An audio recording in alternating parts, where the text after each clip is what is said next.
So what's your excuse? Is it too cold where you live? Is it too hot where you live? Does it rain too much? Maybe you're the only black person applying for a job. Maybe you're the only female. Maybe that's your excuse for not being better. When I was young, all those things got in my head. Black, not smart enough, single mom, all that own space in my head. If you're allowing people and things and situations to own space in your head, you're losing. You play with yourself.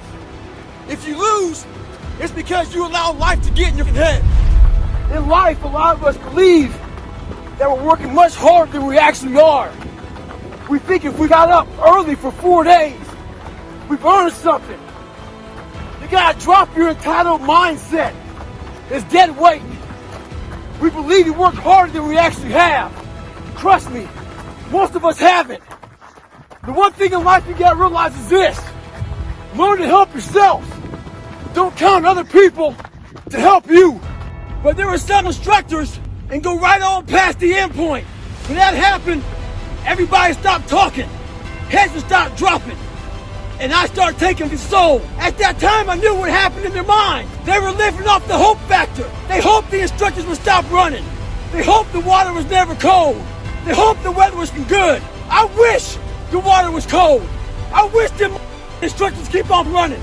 I wish it could rain. When the ending is unknown and the distance is unknown, that's when you know who you are. Stay hard. Take a day off. No more no. But keep on thinking too. There's always someone out there who's working harder than you. Knowing that someone out there is willing to forgo personal desires and comforts. Forgo sleep. Forgo whatever it takes to be better, to be the best. In life, a lot of times, a lot of us have that person out there.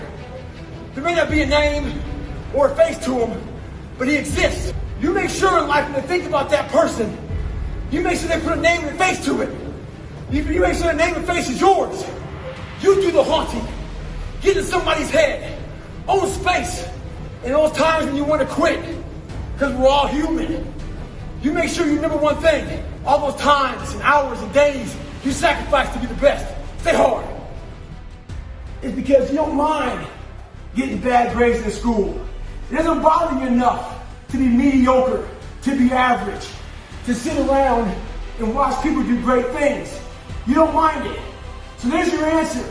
Your answer is you don't care enough about yourself, so you don't stay in the fight. Whether you like it or not, from the time you wake up to the time you go to bed, a lot of us are at war with ourselves. And within that war, you have several battles. Those battles are basically choices. No, I'm not talking about a war that you might find in the Coliseum. I'm talking about a war that's in your brain. That war exists because life has so many choices. Within those choices, you gotta make right decisions. But you know what?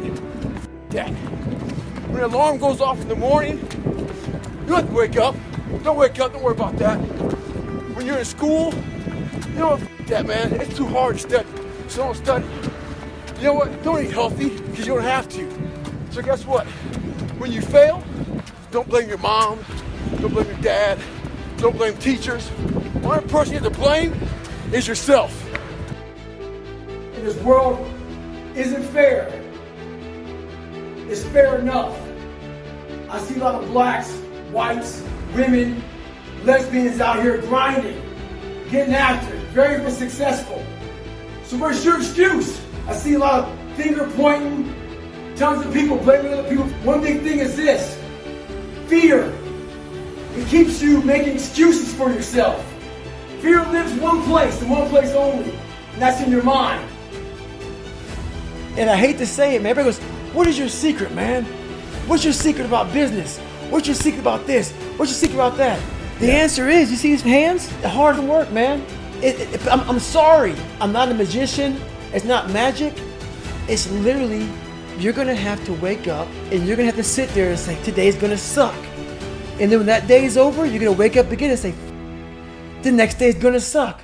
And that's gonna be your life. We're not achieving our goals fast enough. We're very impatient nowadays. For me, it was good. I didn't have a phone. I was out of this world by myself. It was a race against David Goggins. It wasn't a race against, God, I want to look good for this person or that person. It was me. I got to change myself. So for me, if I lost 5 pounds in a week, I got a feeling. I allowed myself to feel proud of that.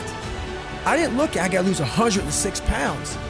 I'm like, man, I went from 297, now I'm 292. In 1 week, man, I'm killing it. We're not proud of ourselves for the small accomplishments. What we need is this monstrosity of a thing to happen and say, I did it. Nah, there's a process that you have to go through, and patience is the process. And if we don't have patience, after a week, I haven't lost 30 pounds, man, I'm done. I'm over it. So that's what I found out with people, man. They're not patient enough to realize and to enjoy the moment, not live in it, just enjoy it. There's no finish line in life, but enjoy that moment. Roger that, man, I lost 5. Let me go 10 next week. So that's the whole thing about it. That's how people lose it. And so you have to be able to really chunk these things down and not allow your mind to get away from you at the worst times. So I became an expert at doing just that. Even though my life gave me a lot of challenges, I made a choice. And those things didn't make me hard. I had to find strength within them. Where I became hard was the discipline, the self-discipline. Key word is self. Discipline is great. Self-discipline makes you a master of yourself because no one is helping you. That's where you really start to callous your mind. You callous your mind not through enduring a hard childhood or a hard life. It's enduring the things that make you uncomfortable, which is we all have this list in our head of the things that we want to stay very clear of. Some of us are afraid of heights. Some of us are afraid of getting up early. Some of us are afraid of cold water. Some of us are afraid of going to college. Whatever it may be, we have this list that we are staying very clear of. You need to get the list, put it in front of you, and start making that list the only list you go from. During this list is how you start to create the calloused mind.